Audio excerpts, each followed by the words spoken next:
And also with your big love for cricket, I have set you a task, and I think it's time to set it now. So what we're going to do here, if the internet holds up, I hope it's going all right, but Will's put together his BBL 23-24 Team of the Year. So whenever you want to get that, go with that, go for it, mate. And I put in the Team of the Year that surprised me the most. So it's either they've gone and underperformed a little bit from what they used to be like, or they've gone and exceeded expectations. Top two I've got is Sean Marsh and Nick Maddinson. Now, they're probably on two different ends of the scale here. Sean Marsh exceeded expectations. I thought, geez, he's getting old, like, could be his last season, which it was, but, like, he took the game by the horns and just smashed it. He was making runs for fun. He was just team bowlers back over their heads. Nick Maddinson, on the other hand, like, I would have enjoyed to see more of him. Like, I know he's probably not a mainstay in the Victorian side. He was given the captaincy. In my opinion, I thought Will Sutherland was going to get the captaincy just because he was captaining the Sheffield Shield. But Nick Maddinson, I thought, led the boys well. I was just a little bit upset that he couldn't get himself a few runs here and there. The next two, so batter 3 and batter 4, two strikers players. I got Jake Weatherald and Thomas Kelly, both players who I thought exceeded expectations. Tom Kelly would come in, even though he's a bit of a slow batter, he came in and teed off and made some pretty tidy scores, batting a little bit further down the order. Jake Weatherald's the same. He had a rough start to the BBL, which he got dropped from. But towards the back end of the season, he sort of started to find his groove a bit and really get into some attacks. I think the Hobart Hurricanes game they played, the one down in Hobart, he really took it to the bowlers and showed us why he still probably deserves a contract at BBL level. I've got next my 5 and 6, Paul Walter and Jordan Silk.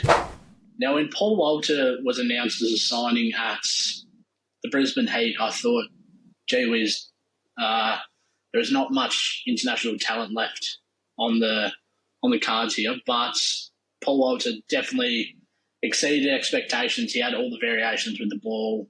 He could hit a mean 6. He could hit him all over the park, and he was good in the death as well. Jordan Silk, I thought the Sixers weren't going to be able to bat deep enough. I thought most games they'd go in without enough batters.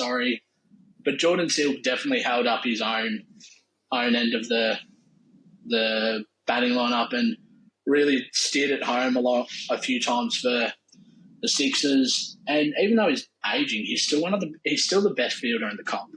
Like, he's saved games single-handedly, not only with the bat but with the ball as well, in the field as well.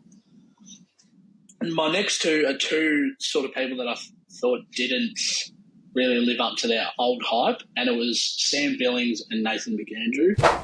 Sam Billings, I think because he was batting so low in the order for the Heat, he just never got the opportunity, which I feel like you'd be pretty flat for him, and he just sort of never got ticking. Runs really didn't come for him. And then Nathan McAndrew it was hard for him with Zaman Khan and Daniel Sams taking most of the wickets.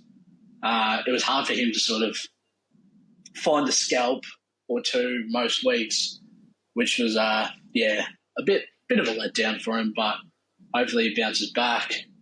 And the last three I've got is two people who exceeded expectations and Jason Behrendorff. So it's Jason Behrendorff, Lloyd Pope, and Cameron Boyce are my last three. And Jason Behrendorff being the left-arm innie, you probably think, like, with the Perth Scorchers and how good their bowling attack can be. I think they just didn't turn to him as much as they could have.